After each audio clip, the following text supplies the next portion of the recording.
개헌입니다. 빠밤. 와, 이거 어마어마한 개헌. 이슈잖아. 예. 개헌. 개헌과 관련해서 우리 국회의장님께서 하실 말씀이 굉장히 많으실 텐데요.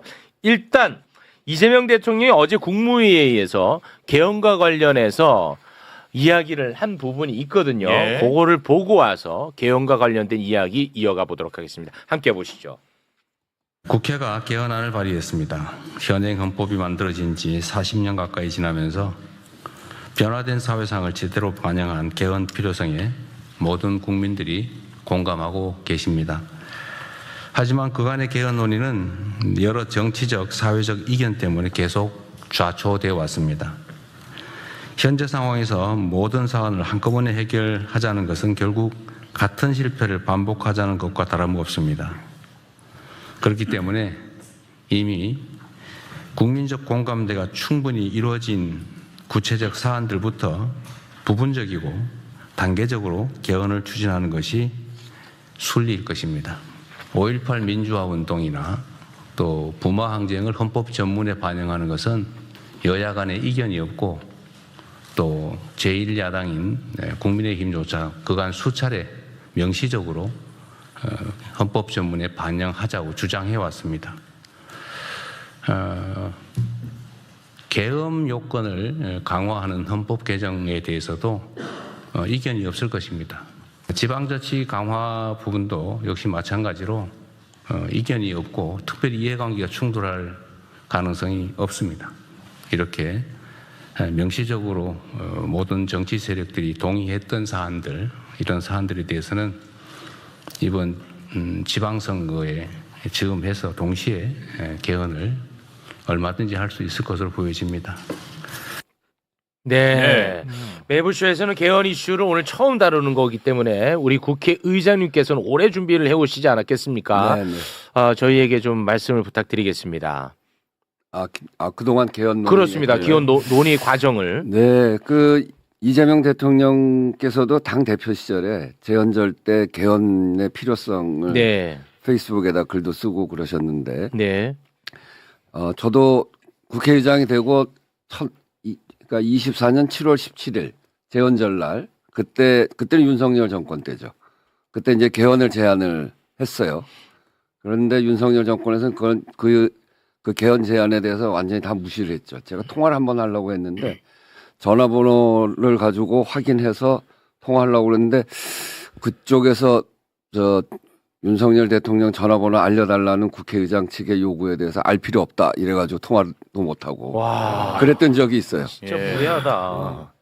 그러고 나서 그 비상계엄이 있었고 그리고 4월 4일 날 헌법재판소에서 그 탄핵이 결정됐잖아요. 네. 그 사이에 저랑 이재명 대표 후보 되기 직전에 대통령 선거와 개헌을 같이 하자.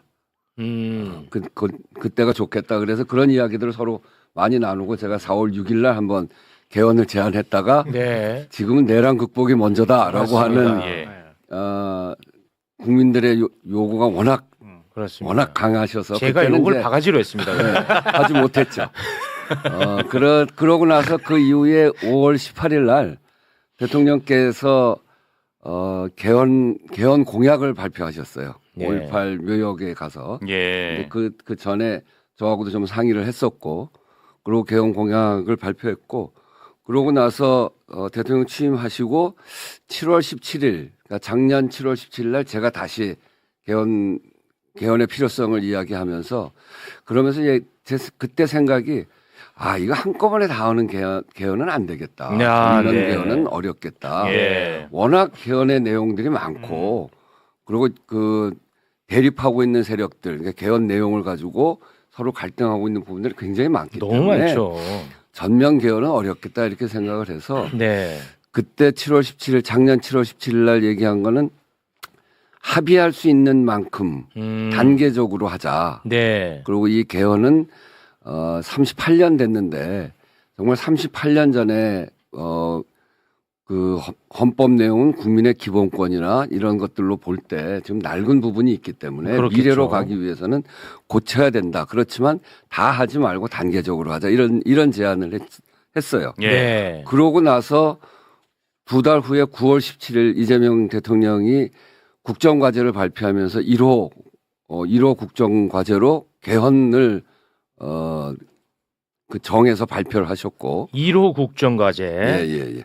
그리고 나서 저하고 몇 차례 개헌과 관련한 논의를 하고 같이 논의했던 내용은 제가 제안했던 대로 단계적으로 아까도 저 대통령께서 몇 가지 예를 들더라고요. 말씀하셨듯이 네. 지금 사회적으로 논란이 없는 부분, 네.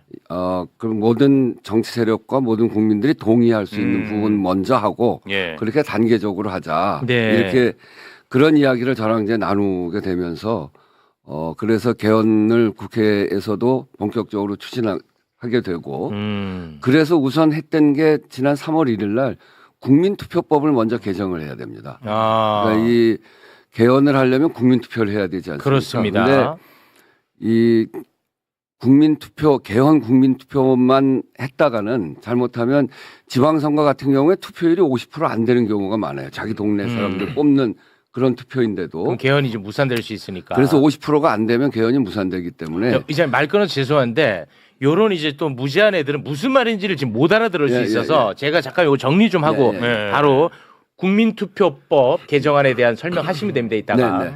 너 개헌이 어떤 과정을 통해서 이루어지는지 얘기해봐. 회초리 난 들었으니까. 이런 걸 모르고 설명하시면 그래요? 이 국민들을 함께 끌고 가지 못해요. 요 일단 뭐 얘기해. 국회에서 발의하고 개헌 관련 발의를 해. 네, 발의하고 음. 그리고 국회의원 그 제적 인원의 3분의 2가 찬성을 하고 오. 그런 다음에 뭐 국민투표에 붙여가지고 오. 그게 과반 이상 뭐 찬성하면 되는 거 아니에요? 그러니까 국민 많이 하네. 정확합니다, 정확해. 근데 뭐 국민 이제- 투표는 투표율이 50% 이상이 돼야 돼. 예. 그리고 그 중에서 과반이 돼야 아, 그렇죠. 이게 되는 거예요. 예. 무지하게 어려워 개헌이라는 예. 게. 그래서 국민 투표법을 개정할 필요가 있었다. 아. 네, 그게 11년 전에 이미 재외국민 투표에 대한 규정이 국민투표법에 없었거든요. 그래서 헌법재판소가 헌법 불합치 판정을 내렸어요. 재외국민도 투표해야 되는 게 헌법 정신인데 그게 없다. 그래서 헌법 불합치 판정을 내려서 무력화됐는데 예. 무려 11년 동안 손을 안 봤어요. 와, 그거를 국회가 고쳐라 했는데 아, 예. 이게 이제 개헌하고 연결되기 때문에 국민투표하고 개헌이 연결되기 때문에 개헌을 반대하는 쪽에서 늘 국민투표법을 통과시키는 것을 반대해가지고 통과가 안 되는데 이번에 세 가지입니다. 하나는 재외국민투표를 공직선거랑 똑같이 맞추는 거. 그다음에 투표 연령이 지금 공직선거, 그러니까 공직선거와 국민투표를 같은 날 해야 50%가 넘어가기 때문에 공직선거랑 같이 하게 되는데 그렇게 하려면 투표 연령이 공직선거는 18세로 돼 있잖아요. 국민투표는 19세로 돼 있어요. 그것도 또 안 그것도 안 맞네. 맞고. 예. 공직선거법에는 사전투표가 있잖아요. 네. 근데 국민투표법에는 사전투표가 없어요. 그것도 안 맞네. 그것도 안 돼요. 그래서 그 세 가지를 고쳐야 되는 겁니다. 그래서 요번에 3월 1일 날 국회에서 국민투표법을 개정을 했어요. 개정했습니다. 네. 그래서 비로소 개헌을 위한 국민투표를 지방선거와 같이 할 수 있는 공직선거와 같이 할 수 있는 기반을 만드는 거죠. 마련을 해놨죠. 그렇게 하고 3월 1일 날 국민투표법 개정돼서 3월 10일 날 제가 개헌 관련해서 긴급 담화를 하면서 국회에서 개헌 특위를 만들자. 그리고 개헌은 단계적으로 하자. 단계적으로 하는데 세 가지를 하자.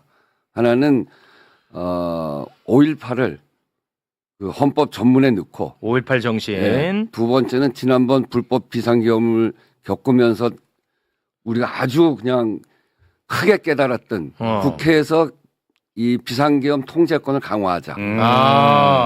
그런 내용 넣고 세 번째는 국회에서 여론조사를 해보니까 가장 높은 게 국가의 균형 발전을 국가의 책무로 하는 그런 조항이 83%가 국민적 지지가 있더라고요.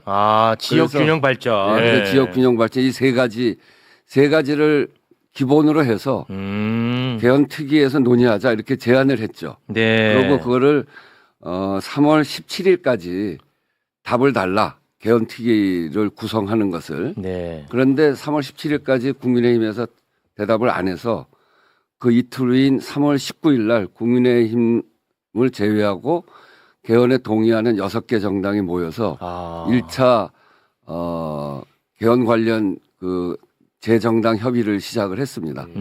그래서 그게 3월 19일이고 또 3월 30일 날 2차 그 열흘 동안 국민의힘을 좀 더 기다려보자 이런 논의가 있어서 예. 3월 30일 날 2차 개헌 추진 연석회의를 했고요. 거기에서 그 개헌 발의안에 대해서 합의를 했고 아까 얘기했던 그 세 가지 중심으로 거기에다가 대통령께서도 제안하고 각 정당이 다 같이 동의를 해서 네. 부마민주항쟁도 같이 넣죠. 예. 그래서 전문에 부마민주항쟁과 5.18을 넣고 그다음에 비상계엄에 대한 국회의 통제력을 강화하는 조치를 넣고 국가의 균형 발전을 국가 책무로 하는 그런 세 가지 조항에 합의를 해서 그거 가지고 발의를 했죠. 했습니다. 완료됐습니다. 4월 발의까지. 3일 날 했고 아까 대통령께서 얘기하신 게 국무회의에서인데 네. 저기서 개헌안을 발의를 하면 그것을 그 관련 부처로 보냅니다. 대통령께 보내는데 대통령이 그걸 국무회의에서 의결해야 됩니다. 네. 그거를 어제 의결을 하면서 저 말씀을 하신 거예요. 아. 그러고 오늘 한 5시 반쯤 그거를 공고를 하게 됩니다.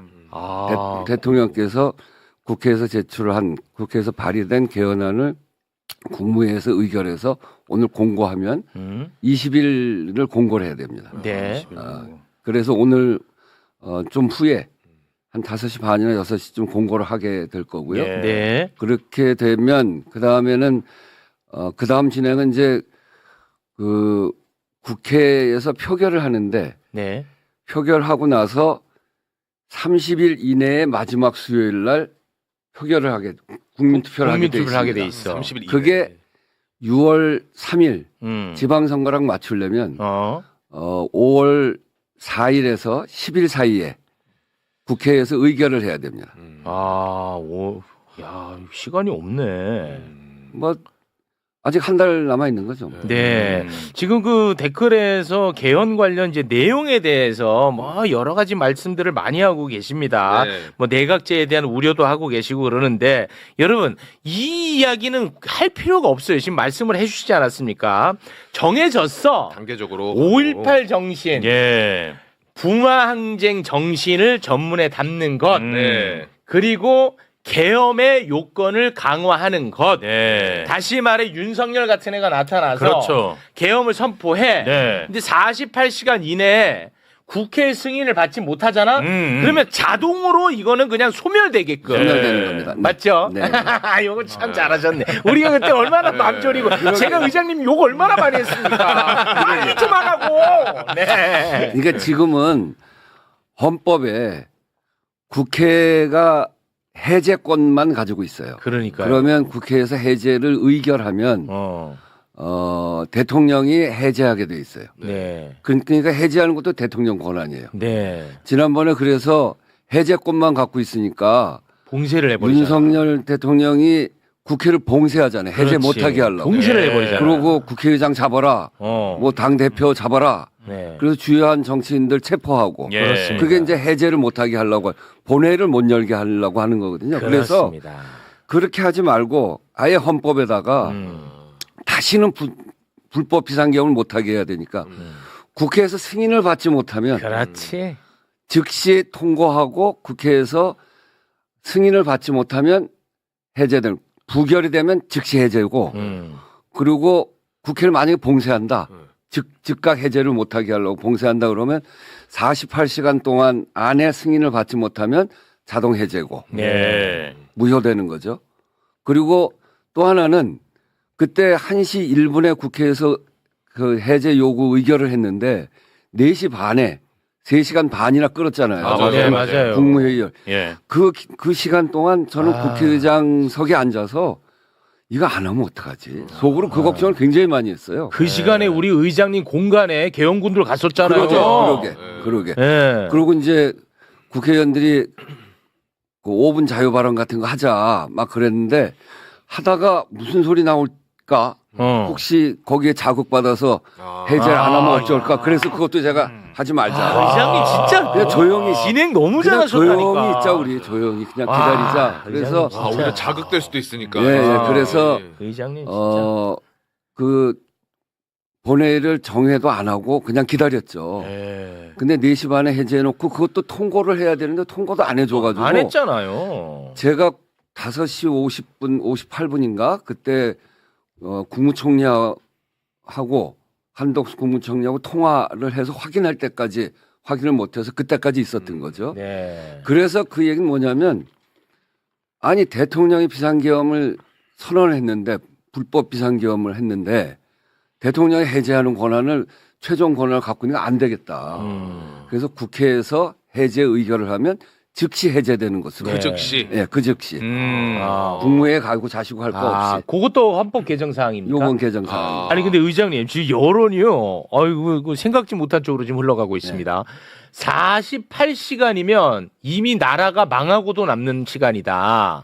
그러니까 그거는 예. 국회를 봉쇄하고 우리가 회의를 할 수 없는 상황을 가정해서 한 거고요. 그리고 빨리 의결하면 되니까. 승인권을 갖고 있기 때문에 국회를 봉쇄하기 어렵습니다. 네. 그러고 좀 지나면 바로 그냥 무효가 되기 때문에 그래서 국회를에다 즉시 통과하고 네. 그리고 국회는 즉시 모여서 해제를 의결하면 됩니다. 의결하면 되는 거니까. 예. 네. 뭐 48시간까지 아무것도 안 하겠다는 건 아니니까. 네. 이게 최후의 보루 아니겠습니까? 그렇습니다. 48시간. 네. 예. 의장님 말씀하셨지만 국민 여론조사도 한 적이 있었어요. 국회 입법조사처에서 올해 2월에 실시를 했거든요. 그러니까 12,000명을 조사했어요. 여론조사에서 12,000명 샘플 갖고 조사하는 경우가 없거든요. 제가 최근 샘플 들은 것 중에서 제일 큰 샘플로 조사를 했어요. 네네. 근데 헌법 개정에 대해서 10명 가운데 7명, 그러니까 68.3%가 찬성한다 이렇게 얘기를 했고요. 국민적 합의가 가능한 개헌 의제부터 개헌해야 한다. 이게 의견이 더 높아요. 69.5%예요. 예. 그러니까 단계적 개헌에 대해서도 국민들이 필요성을 인식하고 있다고 하는 거예요. 네. 그리고 한 10명 중 4명 정도가 이번 지방선거 때 그냥 같이 개헌안 표결을 하자 네. 그런 의견을 보였어요. 그러니까 국민들도 왜 지금 개헌이 필요한지 다 알고 있다는 거예요. 그렇습니다. 우리가 불법적인 내란을 겪었기 때문에 네. 그것만이라도 먼저 바꿔야 한다 이렇게 얘기를 한 거고 근데 거기에 대해서 국민의힘이 지금 그러잖아요. 뭐 이벤트로 선거용 이벤트로 개헌하지 말라 이렇게 얘기를 하는데 제가 다른 토론에 나가서도 얘기를 했는데 아니 국민의힘 때문에 새로운 정부 만드는데 1년 걸렸다. 1년.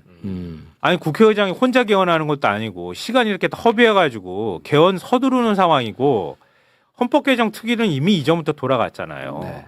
돌아가고 국민투표법을 또 개정해야 되니까 국민투표법 개정할 때도 이게 개헌을 위한 거라는 거 다 국민의힘 의원들은 알았던 거 아니에요?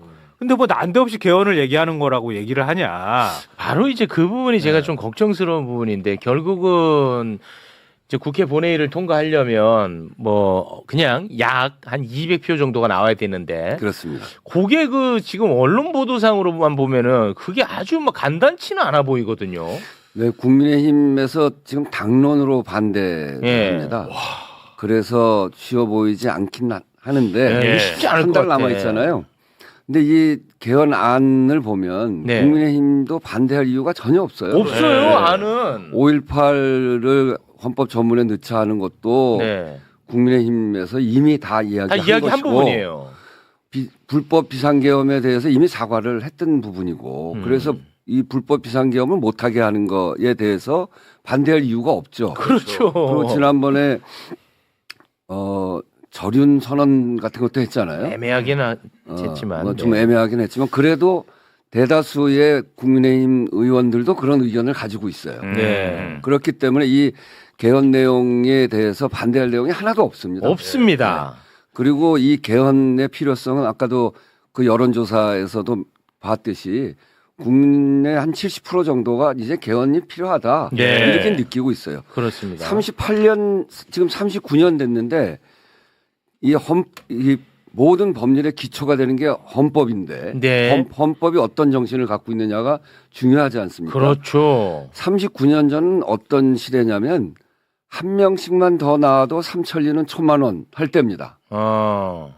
그리고 지금 AI를 얘기하고 있는데 안 맞지. 핸드폰은커녕 삐삐도 없을 때예요. 안 맞아. 기후 위기에 대한 걱정은 전혀 없었을 때고 네. 지역의 불균형 문제 이런 문제에 대해서 걱정도 없을 때예요. 없을 때죠. 그럴 때 만들어진 헌법이기 때문에 네. 지금 새로운 이 40년 동안의 우리 시대 우리 사회의 변화라고 하는 거는 엄청난 변화, 후진국에서 선진국이 되는 변화거든요. 그렇습니다. 그런 변화를 담고 미래로 나아가는 개헌이 필요하다라고 맞습니다. 하는 게 국민적 공감 안에 있습니다. 그렇기 네. 때문에 그것도 한꺼번에 다 하자는 것도 아니고 충분히 공감할 만한 내용들 맞아요. 이런 것들만 가지고 하자는데 그걸 반대하는 게 예. 명분은 없어요. 그건 명분이 확실합니다. 없죠. 네. 그래서 저는 시간이 가면 갈수록 이 지금 이 국회에서 발의된 개헌안에 대해서 국민적 관심과 여론이 높아질 거라고 생각합니다. 예. 그러면 결국 국민의힘도 지금 이거 하는 게 개헌의 문을 열기 위해서 시작하는 거거든요. 네. 단계적으로. 예. 너무 어려운 그러니까 이거를 국민의힘을 무슨 내란당 프레임으로 뭐 넣으려고 한다. 뭐 그 선거 개헌이다. 뭐 이렇게 얘기하는데 아니 공직선거랑 하지 않으면 50%가 안 넘을 가능성이 있기 때문에 네. 그러면 다 이런 노력을 해가지고 50%가 안 되면 그러면 그것도 국가적 손해란 말이죠. 그래서 같이 하자고 하는 거 그거에 대해서도 공감을 해요. 국민의힘의 대다수 의원들이 네. 그건 그렇게 할 수밖에 없다. 네네네. 그렇게 이야기하고 네. 그리고 내용도 문제가 없고 또 국민의힘 입장으로 봐서도 같이 이 내란의 강을 넘어가자라고 하는데 여기에 동의해주면 오히려 국민의힘한테도 손해날 게 없습니다. 네. 그렇게 얘기했던 거에 대한 진정성을 보이는 거기 때문에 그렇습니다. 그래서 저는 시간이 가면 갈수록 국민의힘 안에서 이번 개헌에 대해서 다른 의견이 분명히 나올 거다. 이미 그런 의견을 갖고 있는 분도 있고 그런 의견을 표시한 분들도 있잖아요. 한 명 있어요, 한 명. 2명. 두 명. 네, 그래서 그런 여론이 좀 더 넓어질 거다 이렇게 생각합니다. 지금 아마 두 명이 김용태, 조경태 이렇게 보도상으로 나오는데 조경태 돌아서지 않았어? 돌아섰다는 보도가 있어요. 김용태 한 명이야 지금. 김용태 한 명이에요. 조경태 돌아섰어요. 조경태 만만하게 보면 안 돼요. 조경태 의원은 나한테는 안 그러더라고요. 나한테 안 돌아섰네. 아 그래요? 오늘 국회에선 민주당 주도로 개헌안이 발의됐습니다. 국회 승인 없이 계엄을 선포할 수 없다는 내용이 담겼습니다. 불법 계엄이 다시는 일어나지 못하도록 헌법에 못 박겠다는 취지입니다. 국민의힘에선 김용태 의원 단 한 명만 찬성 의사를 밝혔습니다. 유정화 기자입니다. 비상계엄이 대통령 고유 권한이라는 주장을 끝까지 굽히지 않았던 윤석열 전 대통령. 대통령의 비상계엄 선포권 행사는 사명권 행사, 외교권 행사와 같은 사법심사의 대상이 되지 않는 통치 행위입니다. 국회가 계엄에 대한 국회 권한을 확대하는 개헌안을 발의했습니다.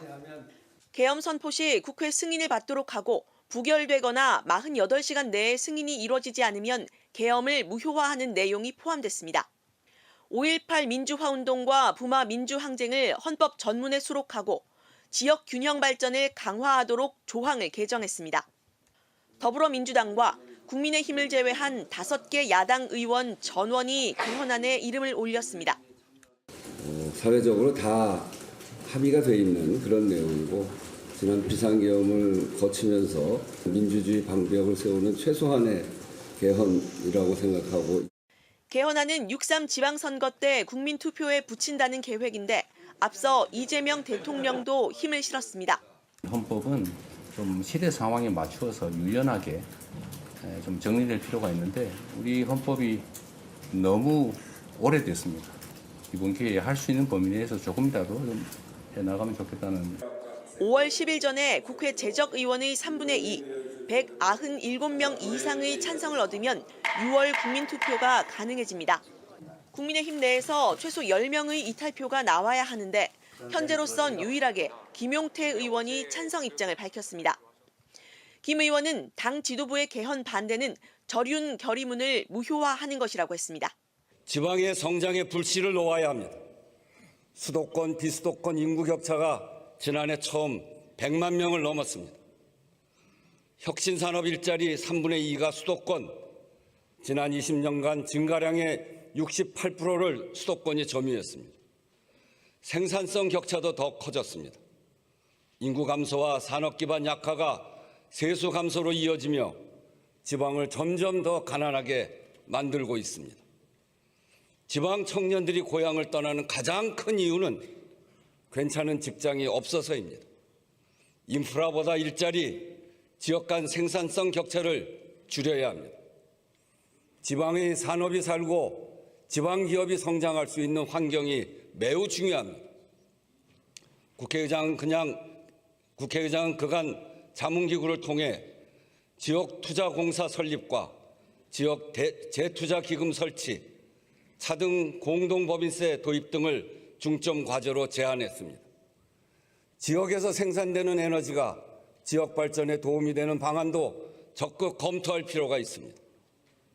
그렇지 않아도 작은 국토 면적 중 수도권 11.8%만 사용하는 우를 범하지 말아야 합니다. 이제 국회에서 구체적으로 논의해 봅시다. 지난해 국회 입법지원기관들이 공동으로 다차원적 불평등 지수를 개발했습니다. 소득, 자산, 교육, 건강 네 차원을 종합적으로 분석했더니 자산 불평등이 심화하고 있으며 주로 지역 변수에 기인했습니다. 올해는 거주, 교통, 문화, 의료 등까지 포함한 지역 간 격차 분석을 계획하고 있습니다. 의원님들의 입법 활동을 더욱 깊이 있게 지원하겠습니다. 최근 구체화하고 있는 지방정부 행정통합 논의도 지역별 특별법 제정을 통해 잘 뒷받침해 나가도록 합시다.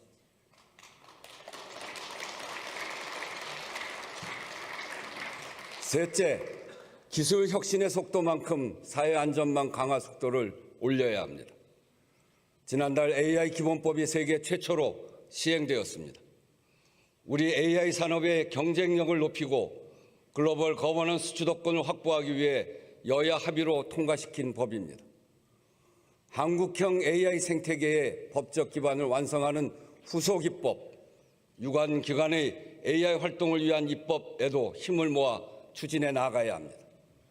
이와 동시에 AI를 비롯한 기술 혁신 도입으로 새롭게 제기되는 문제들, 다양한 갈등 이슈에 대해서도 국회가 선제적으로 대응해 나아가야 하겠습니다. 최근 조사를 해보면 우리 국민 19은 경제적 양극화가 심각하다고 인식하고 있습니다. 매우 심각하다는 인식이 3년 전보다 크게 늘었습니다. 직장인 10명 중 8명은 AI 확산으로 사회 전반의 불평등 심화가 우려된다고 답하고 있습니다. 소득 재분배 기능과 복지, 사회 안전망을 강화해야 합니다. 전일제 상시 고용임금 노동을 전제로 설계된 현행 사회보험은 특수고용, 프리랜서, 플랫폼 노동 같은 새로운 고용 형태를 반영하고 있지 못할 뿐더러 다가올 위험에 대응하는 데도 한계가 있습니다. 국회 사회적 대화 협의체에서는 지난 6개월 동안 산재보험과 고용보험 확대를 위해 구체적 방안에 대한 이견을 좁히는 한편 AI 전환에 노동과 산업, 사회에 미칠 영향을 두고 노사가 함께 논의할 주요 의제를 압축해왔습니다. 이 같은 논의가 성과를 내고 입법으로 이어지려면 안정적이고 지속 가능한 틀이 있어야 합니다. 국회 사회적 대화 기구의 법제화가 꼭 필요한 이유입니다. 관련 국회법 개정을 서둘러 주실 것을 요청드립니다. 넷째, 생명 안전을 강화해야 합니다. 생명 안전에도 격차와 불평등의 그늘이 엄연합니다. 산재 사망률 OECD 1위, 사망사고 대다수가 50인 미만 사업장에 몰려 있고 건설사고 사망자의 경우 하청 노동자 비중이 계속 증가해 60%를 넘기고 있습니다. 목숨을 담보로 일하는 산업 현장이 밑바탕에 깔린 구조로는 성장을 지속할 수 없습니다. 반복적 사망사고의 책임을 더 엄중히 묻는 산업안전보건법의 개정, 중대재해처벌법 집행을 위한 수사기관의 전문성 확보와 입법 취지에 걸맞는 양형기준 마련, 산재보험 선보상 제도 도입, 정부와 국회, 법원이 함께 움직여야 할 과제가 많습니다. 국회가 적극적으로 나서서 변화를 이끌어낼 수 있도록 의원님들의 관심이 필요합니다. 우리 국민의 생명과 안전을 국가의 기본 책임으로 명확하게 하는 생명안전기본법이 처음 발의된 지 6년이 지났습니다. 그 사이 이태원 참사와 오송 참사, 그리고 또 여객기 참사가 일어났습니다. 개별 사고마다 특별법을 만드는 방식으로는 사회적 참사의 악순환을 끊을 수 없습니다. 무고한 희생을 거듭하면서 확인하는 이 비정한 입법 지연을 더는 이어가서는 안 됩니다. 세월호 참사 17주기가 되는 오는 4월 16일 국민 안전의 날 이전에 국회가 책임 있게 이 법을 마무리할 수 있도록 속도를 내주시기를 의원님 여러분께 당부드립니다.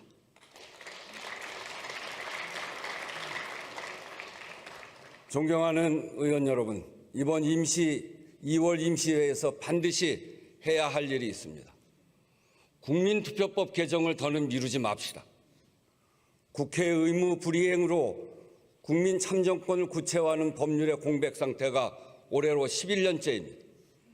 최근 유럽연합을 비롯한 여러 나라에서 외교, 국방, 국가 안위에 관한 긴급사항을 국민투표로 결정했습니다. 소용돌이라고 할 만큼 국제질서의 불안정성이 큰 환경입니다.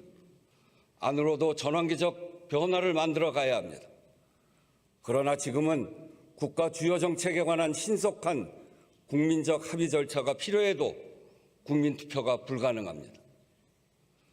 개헌의 절차적 걸림돌이 되어서도 안 됩니다. 아직은 논의가 본격화되었다고 보기 어렵지만 윤석열 전 대통령에 대한 1심 재판이 끝나면 달라질 수 있습니다. 대비해야 합니다. 개헌안을 내놓을 수 있어도 국민투표 제도가 없어 개헌을 못하는 상황만큼은 만들지 말아야 합니다. 하나씩만 나와도 삼천리는 초만원이라고 한 산하 제한 시대, 스마트폰은 고사하고 삐삐조차 없었던 시대에 만들어진 낡은 헌법의 한계에 대해서는 이미 공감대가 넓습니다. 국민적 요구가 모인 내란 청산과 사회 대개혁도 다시는 12.3 비상계엄 같은 일이 발붙이지 못하도록 제도적 방벽을 세우고 국민의 기본권을 강화하는 개헌 속에서 비로소 완성된다고 생각합니다. 할 수 있는 만큼 또 합의되는 만큼만 우선 첫 발을 떼는 것이 중요합니다. 첫 술에 배부를 수는 없습니다. 문부터 열어야 길을 나설 수 있습니다. 5.18 등 민주주의 정신 헌법 전문 수록, 국회 비상계엄 승인권, 지방 분권과 지역균형 발전 정도는 여야 모두 반대할 이유가 없습니다. 국민적 공감대도 높고 국가적 필요성도 큽니다. 개헌을 과제로 받아들이기만 한다면 최소 수준의 개헌안 성안은 가능합니다. 적어도 현 시점에서 걸림돌은 시간이 아니라 개헌은 어렵다는 인식, 개헌을 정략적으로 바라보는 인식입니다. 개헌을 할 것이면 지방선거일에 국민투표를 동시에 하는 것이 가장 좋습니다. 목표가 분명해지고 국민들의 투표 편의성도 좋습니다. 그러자면 이달 중순 설 전까지는 국민투표법 개정을 완료해야 합니다. 의장은 모든 선택지를 검토할 것입니다. 여야 모두 적극적으로 국민투표법 개정에 임해 주실 것을 촉구합니다.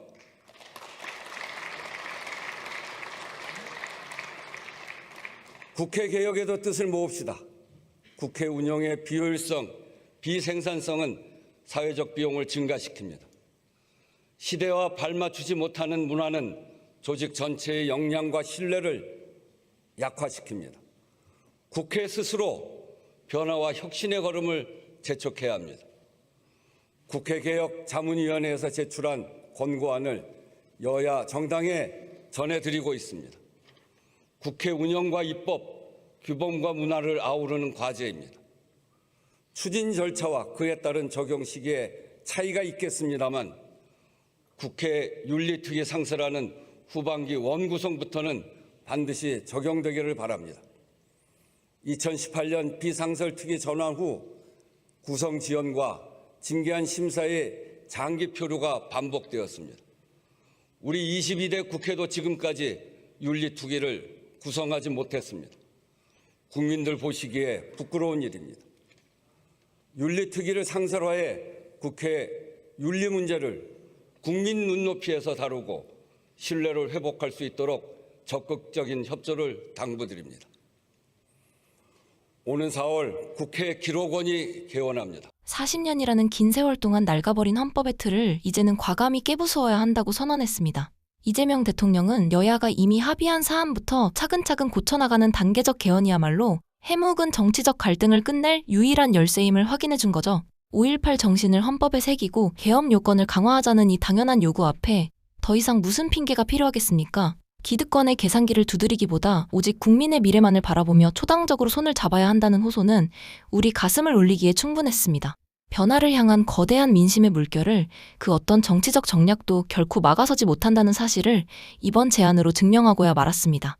이 영상에 공감하셨다면 구독과 좋아요 정중히 부탁드립니다.